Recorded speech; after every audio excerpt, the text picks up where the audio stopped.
افغان ځواکونو په وروزګان او غور ولایت کې تکتیکي شاتګ کړی دی. د وروزګان په دریو ولسوالۍ باندې د وسلوالو طالبانو په ډلهییز برید کې دواړه لوري ته مرګ ژوبله اوښتې. د وروزګان والي محمد عمر شهزاد تایید کړی چې افغان ځواکونه په بشپړه توګه له ګیزاب ولسوالۍ څخه په تکتیکي توګه شاتګ کړی دی. نوموړي پرون دوشنبه په امریکا غږ ته وویل د ګیزاب په اړه زموږ ټول امنیتي سرتیرو تکتیکي شاتګ کړی. هلته دوی ټول د ټپیانو په شمول یو امن سیمې ته رسېدلي. یو فرد هم نه اسیر شوی دی او نه تسلیم شوی، بلکې روغ رمټ امنیتي ساحې ته رسېدلی دي.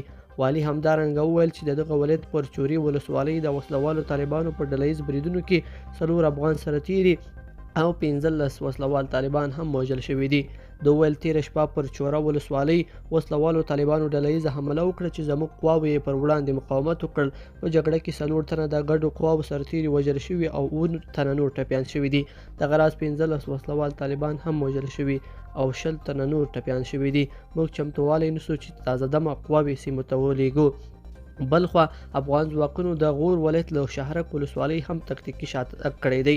د غور سیمه ییز چارواکي وایي افغان امنیتي ځواکونو د طالبانو تر پراخو بریدونو وروسته د دغه ولایت له شهرک ولسوالۍ څخه تکتیکي شاتګ کړی دی. د غور والي عبدالظاهر فیضزاده پرون دوشنبه امریکا غږ ته وویل چې دغه کار ملکي وګړو او افغان سرتیرو ته د مرګ ژوبلې د رسېدو د مخنیوي په هدف ترسره شوی دی.